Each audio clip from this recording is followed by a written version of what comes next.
Now we're going to shift gears to voice commerce. We're seeing rising ownership of voice-enabled hardware. The sophistication of voice assistants are now allowing companies to leverage voice in new ways. So while voice is coming online, it's certainly creating challenges, but as well a lot of opportunities. So I'm excited to invite Giulio to the stage. He's the general manager of Europe for Amazon Pay. So I think you sit there. Good morning, everyone.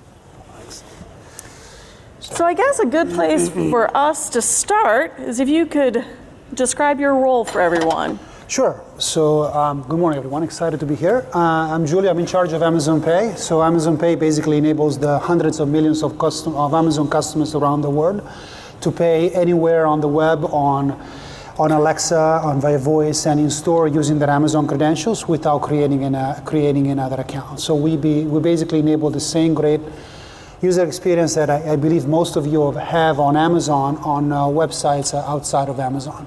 And we obviously help merchants convert consumers so they can generate more business. And I believe, what do we have going on here? A bird. Wow. Yeah. All right. Nice. Never happened to me before. Yeah. It's always day one. This is a first. All right. I'm gonna wear a helmet. So okay.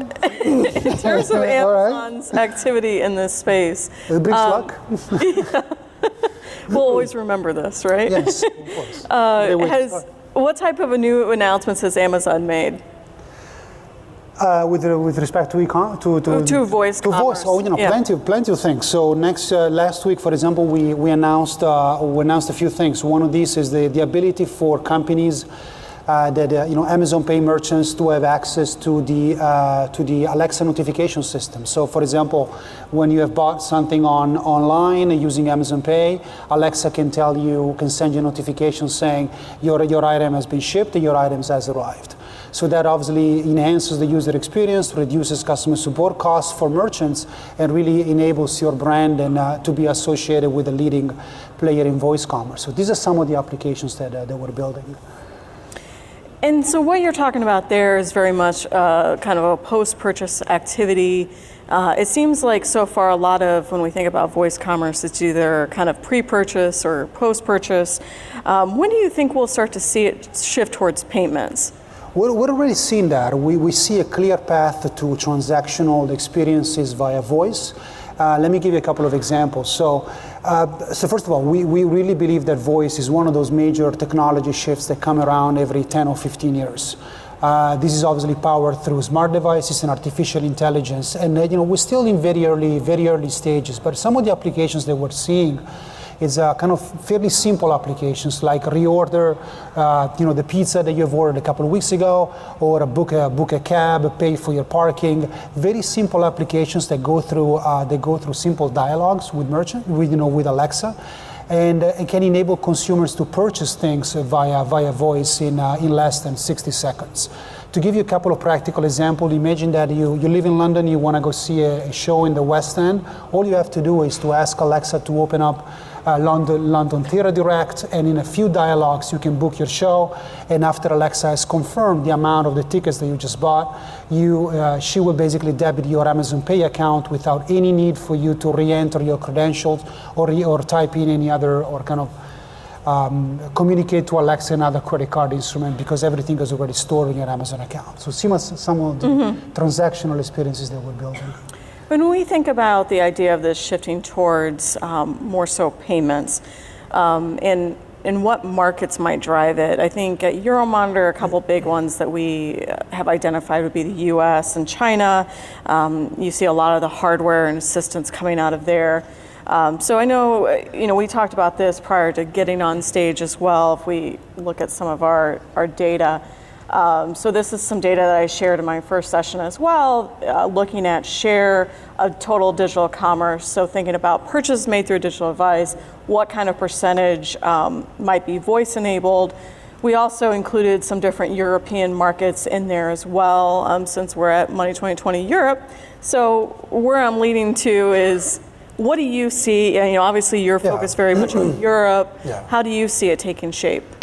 Well, it's always hard to predict which market will basically embrace a new technology first, which market will basically take off. Well, we're very excited about what we're seeing in Europe. We ran a similar survey over the last few weeks, and our survey tells us that 28% of European customers are already likely or very likely to make a purchase via voice. And when you think about that, every time there is a new technology, the adoption of a technology is basically a function of two things. One is the ability for that technology to solve a specific problem and remove friction. And number two is that, the additional things that specific technology enables you to do. Let me give you a very practical example of the way we're thinking about it. Imagine that you are in the kitchen at home, you are preparing dinner for your family, and you also want to book a trip for your next weekend.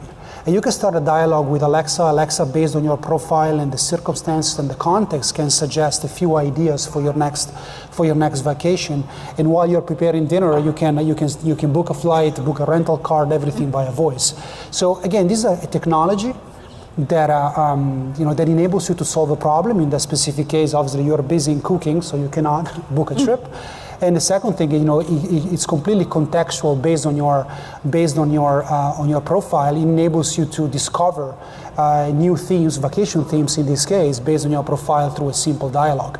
And this example is common to millions of households around the world. So it's hard to pinpoint any region. I think as long as you deliver a great UX, working backwards from a customer's problem, that any country, we can see a rapid adoption across the world. When we think about, you talked a little bit about some different use cases. Thinking about use cases, even industries, it seems like there's, some things that may tip this. You were talking about the idea of the consumer being busy and helping them to free up hands. You also have this idea of maybe more the frequent purchases you make, the more automated purchases. Maybe it's purchases I even think about with fewer options. So once I went on and tried to order a can of tomatoes just to see what would happen. And you think about the variety of tomatoes and the number of brands and the retailers that they might send it from, that kind of thing. So what types of, use cases stick out to you, or what types of industries do you see possibly driving this? Many different industries. So what we have learned so far is that the type of complexity of voice-based applications is directly related to the advances in artificial intelligence and to Alexa becoming smarter and smarter every day. And at the very beginning of the last couple of years, we've seen simple use cases like book a ticket for a show, pay your parking, or food delivery. And so we saw some early adoption, early traction in this particular industry: entertainment, transportation, food delivery, and so on and so forth. And then with Alexa getting smarter, with the advances in artificial intelligence, we see entire new industries that are kind of adopting voice-based applications. So for example, healthcare. We see a number of healthcare providers in the US, starting with the US, but we definitely see this coming to Europe as well, developing skills and enabling better relationships between doctors and patients and suppliers and providers of services within the healthcare industry, which is obviously a massive industry spanning across many different channels.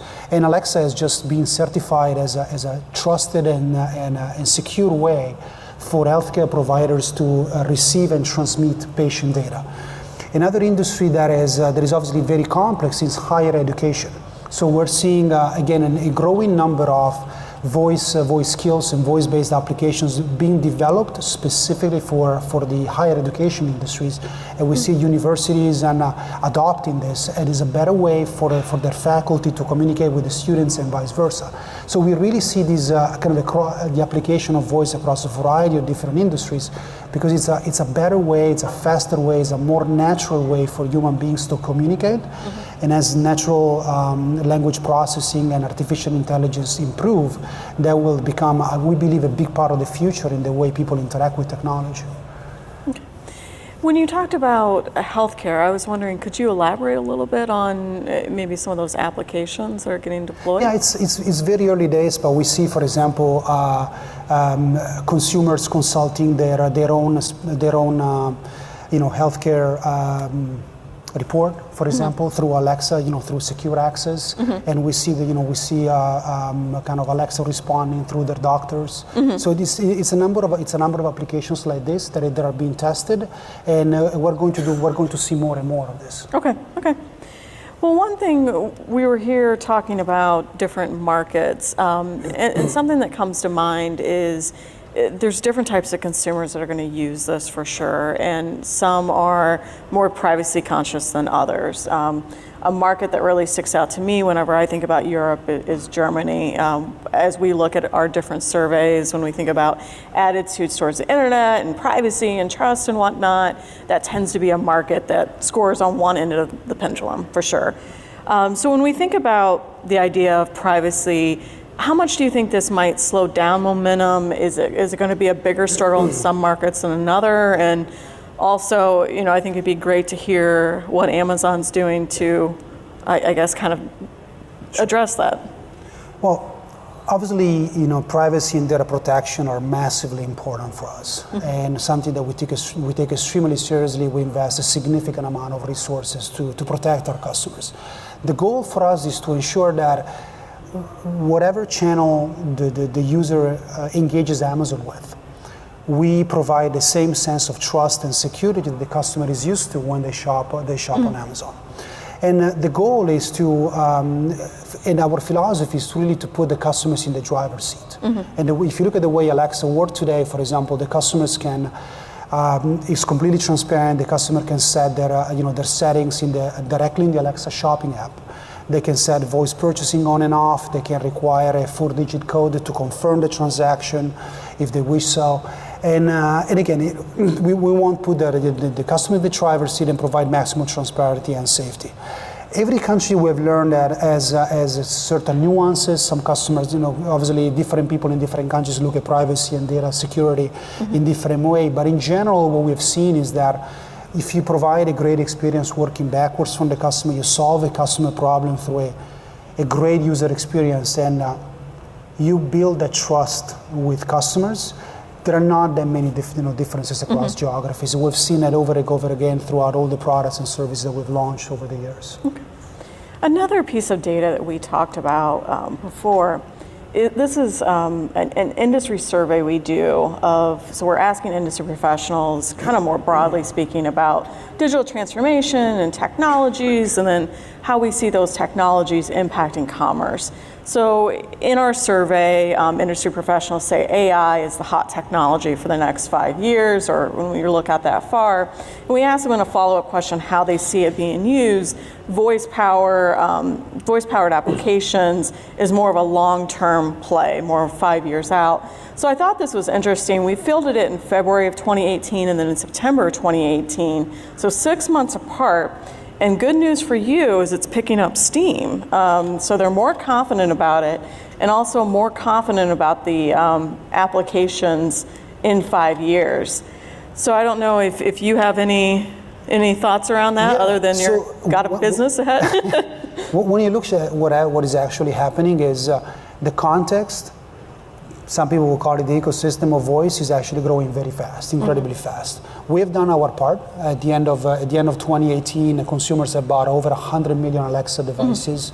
We have a community of tens of thousands of developers that so far have designed and made available over 80,000 skills. Skills are to voice what mobile apps are for mobile phones.